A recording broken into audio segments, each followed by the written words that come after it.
समरसा गायब हो गए हैं और रसाल बहुत परेशान है, तो मैं समरसा को ढूंढने निकलता हूँ और मुझे कहीं से खबर मिलती है कि वो एक ऐसी जगह गए हैं जहाँ पर उन्हें नहीं जाना चाहिए, वहाँ कोई नहीं जाता, बहुत ही सुनसान सी जगह है। मैं पीछा करते करते यहाँ आता हूँ उनको और उनका कुछ सामान मुझे ज़मीन पर गिरा हुआ मिलता है। फिर मैं देखता हूँ एक फ्रेश खड्डा खुदा हुआ है, तो मुझे शक सा होता है, तो मैं खड्डा हल्का सा हटा के देखता हूँ, तो वहाँ मुझे समरसा का जूता और उनके कुछ घड़ी या चेन मिलती है। तो मुझे एक भयंकर शक होता है कि शायद समरसा गड्ढे के अंदर है। तो मैं पूरा गड्ढा खोदते खोदते उनको फाइंड आउट करता हूँ कि वो एक्चुअली वहीं गड्ढे में खुदे हुए हैं एंड आखिरी सांसें अपनी गिर रहे हैं और बस निक ऑफ टाइम पहुँच के उनको बाहर निकालता हूँ।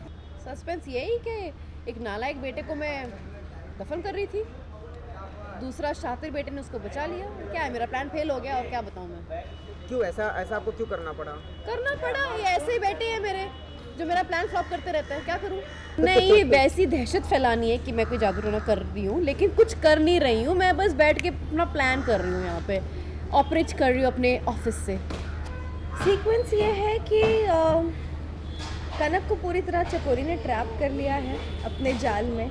इस तरह मेरे साथ मुझे अनकॉन्शियस करके जो फ़ोटोज़ वगैरह क्लिक करवाया, उसके बाद चकोरी को अपना मकसद निकालना था, तो उसने मुझे इतना डरा धमका दिया कि वो मेरी बदनामी करवा देगी, मुझे जेल पहुंचा देगी, शिवा को मुझसे दूर कर देगी। तो उस चक्कर में मैं शिवा के जो गहने वगैरह हैं वो खुद ही ना चाहते हुए रो के मर के चोरी करके चकोरी को देकर आई हूँ कि मेरा पीछा छोड़ो अब, मतलब ऐसे मेरी ज़िंदगी मत तबाह करो।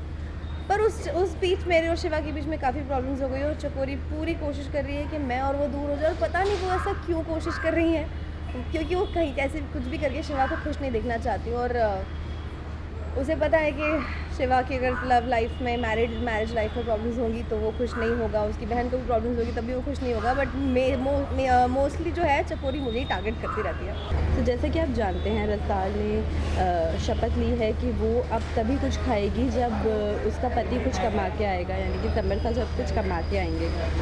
तो वो भाई से भी बोलती है कि अब आप सपोर्ट मत करिए, क्योंकि कब तक हम लोग आपके सहारे पे जिएंगे। तो बस इसी मुद्दे पे समर बाहर जाते हैं काम मांगने के लिए गांव में, और वो काम मांगने जाते हैं तो कुछ लोगों से उनकी लड़ाई हो जाती है और चकोरी मासा की प्लानिंग होती है, शायद वो उन्हीं के कुछ बंदे होते हैं, उन्हीं के कुछ गांव वाले होते हैं। तो उनको बोला जाता है कि इसको गड्ढा खुदवा के काम के बहाने से और उसी गड्ढे में दफन कर दो।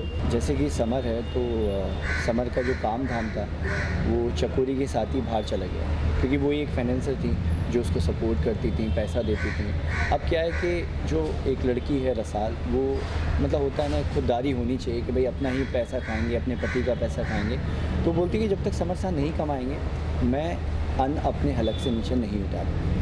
तो उसमें क्या है कि अब मुझे काम के लिए बाहर निकलना पड़ा, लेकिन कोई भी जॉब पाना उतना आसान नहीं होता, क्योंकि चकोरी गई है तो डेफिनेटली उसकी एक पावर है।